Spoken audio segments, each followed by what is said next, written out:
Bismillahirrahmanirrahim. Assalamualaikum warahmatullahi wabarakatuh. Kaum muslimin dan kaum muslimat yang saya cintai dan saya muliakan, rahimani wa rahimakumullah. Disebutkan oleh para ulama dalam pembahasan akidah seperti dalam kitab Tauhid dengan syarah-syarahnya, bahwa di antara bentuk kesyirikan adalah at-tabarruk, melahap berkah kepada suatu benda atau jasad manusia tanpa dalil yang dibenarkan dalam syariat ini. Seperti melahap berkah kepada pohon-pohon yang diyakini sebagai pohon keramat, atau melahap berkah kepada sisa air minum, jasad, tangan orang yang dikatakan alim atau wali Allah Jalla wa'ala. Dan itu merupakan salah satu kebiasaan kaum musyrikin di masa Nabi SAW. Allah berfirman di dalam surat An-Najm ayat ke-19, Afara'aitumul Lata wal Uzza.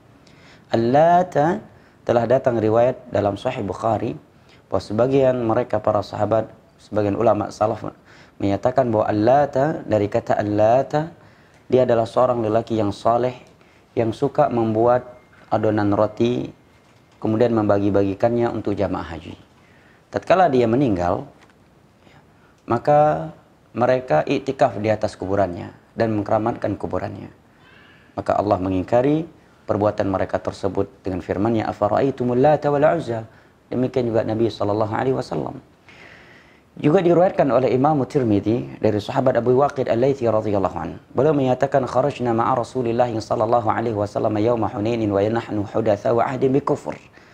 Di saat perang Hunain, kami saat itu bersama Rasulullah sallallahu alaihi wasallam dan beberapa orang kami baru saja masuk Islam. Dalam perang tersebut kami melihat ada sebuah pohon bidara kaum musyrikin yang mereka keramatkan. Ya'kufuna 'indaha wa yanwutuna biha aslihatahum. Mereka iktikaf di bawah pohon tersebut dan menggantungkan senjata-senjata mereka di pohon tersebut. Tujuannya untuk melahap berkah atau menjadikannya sebagai perantara antara mereka dengan Allah dalam memperoleh berkah.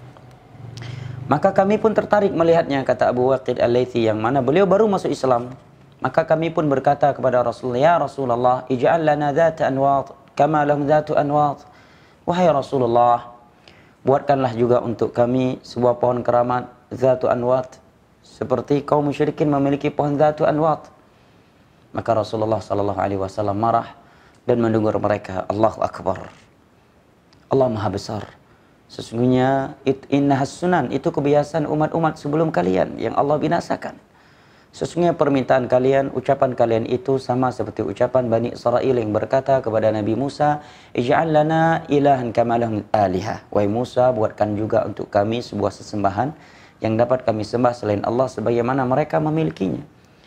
Namun mereka para sahabat Nabi SAW yang berkata demikian, setelah mendapatkan teguran dari Nabi SAW, mereka pun berhenti, dan itu hanya terjadi pada ucapan mereka, bukan pada perbuatan mereka. Dari hadis Abu Waqid Al-Laythi di atas menerangkan kepada kita bahwa merupakan kebiasaan kaum musyrikin di zamannya Rasulullah SAW suka mengkeramatkan pepohonan, tempat-tempat tertentu, kemudian mereka iktikaf dan menggantungkan senjata-senjata mereka di tempat tersebut. Kemudian Nabi SAW ketika ada beberapa sahabat yang baru masuk Islam meminta hal yang demikian, beliau memarahi dan mengingkari mereka. Maka mereka pun berhenti dari permintaan tersebut. Demikian juga di masa Umar bin Khattab radhiyallahu anhu, dikatakan oleh seorang ulama tabi'in yang bernama Nafi' dalam riwayat Imam Ibn Abi Syaibah bahwa Umar bin Khattab radhiyallahu anhu memotong dan menebang sebuah pohon yang mana pohon tersebut disebutkan di dalam Al-Quran karena terjadi bayat ridwan di bawahnya dan turunnya sakinah kepada Nabi dan para sahabatnya di bawah pohon tersebut. Di masa Umar ditebang pohon tersebut.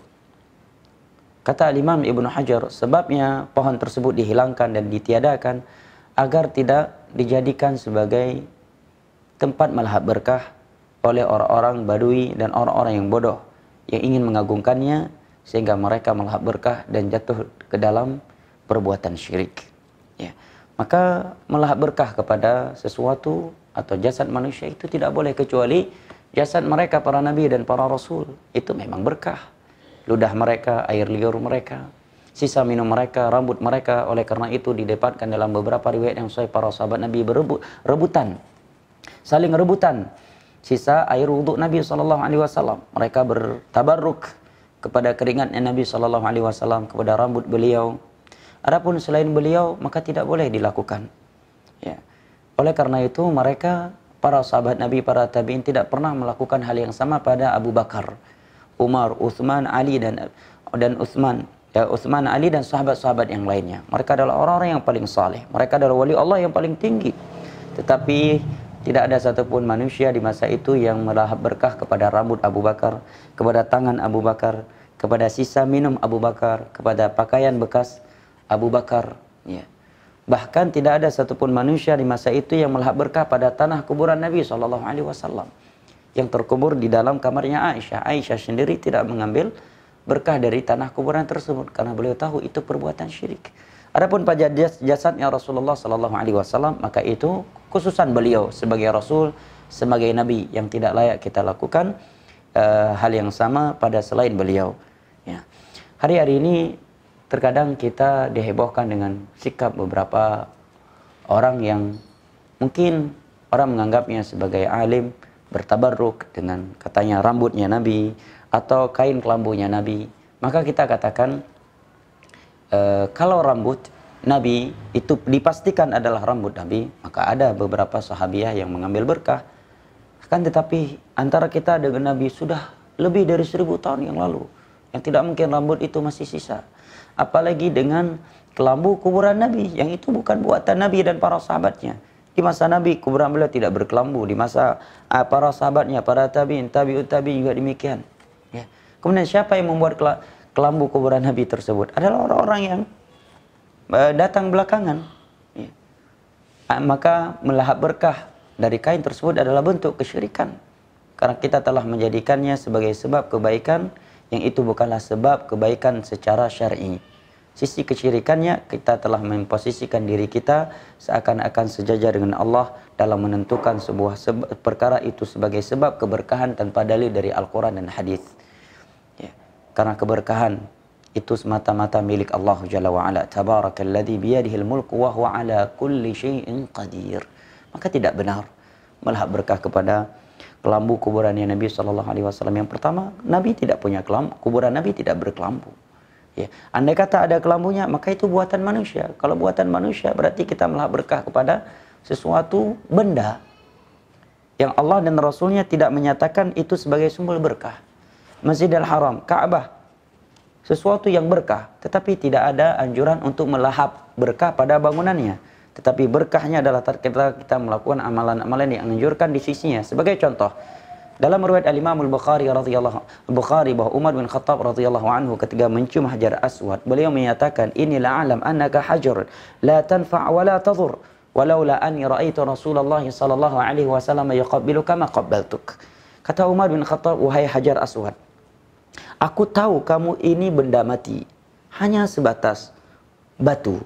Kamu tidak bisa mendatangkan kebaikan dan kejelekan. Andai kata aku tidak melihat Rasulullah sallallahu alaihi wasallam menciummu ketika tawaf, niscaya aku tidak menciummu." Ini menerangkan kepada kita bahwa keberkahan pada tempat-tempat yang dimuliakan oleh Allah seperti Ka'bah, masjid atau orang saleh adalah keberkahan amalan, bukan zatnya.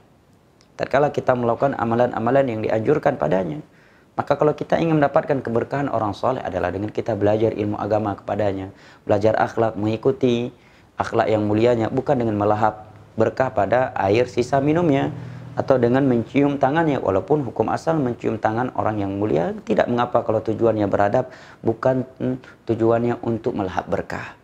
Ya, maka hal yang seperti ini ya, hendaknya tidak dilakukan agar tidak menjerumuskan seorang dalam kesyirikan. Kemudian disebutkan sebuah faedah dari oleh Syekh Shalih Al-Syekh dalam syarah Kitab Tauhid, dalam kitab At-Tamhid, bahwa menjadikan sesuatu sebagai berkah bisa jatuh ke dalam syirik besar dan bisa juga jatuh ke dalam syirik kecil. Itu bisa menjadi syirik besar apabila dia menganggap tempat tersebut atau orang tersebut yang telah meninggal sebagai perantara antara dia dengan Allah dalam memperoleh keberkahan. Sebagaimana ini syiriknya kaum musyrikin zamannya Rasulullah. Allah berfirman, "Walladzina takhadhu min dunillahi aw min dunihi awliya ma na'buduhum illa liqarribuna ila Allahi zulfa." Mereka beralasan, kami tidaklah menyembah ini kecuali tujuan mereka agar mereka menjadi perantara antara kami dengan Allah. Dan bisa jatuh ke dalam kesyirikan apabila itu sekedar diyakini sebab berkah, bukan sebagai perantara antara dia dengan Allah di dalam mendatangkan berkah Allah untuk dia. Dia hanya menjadikannya sebagai sebab.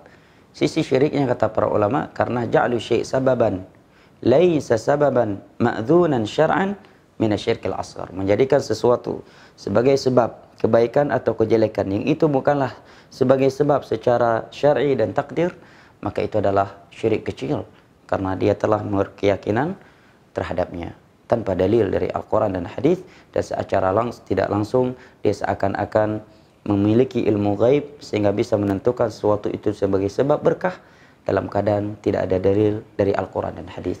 Semoga yang sedikit ini bermanfaat, dan yang terakhir, jangan terkecoh dengan perbuatan orang-orang yang dianggap wali Allah dalam hal ini. Barakallahu fikum. Wassalamualaikum warahmatullahi wabarakatuh.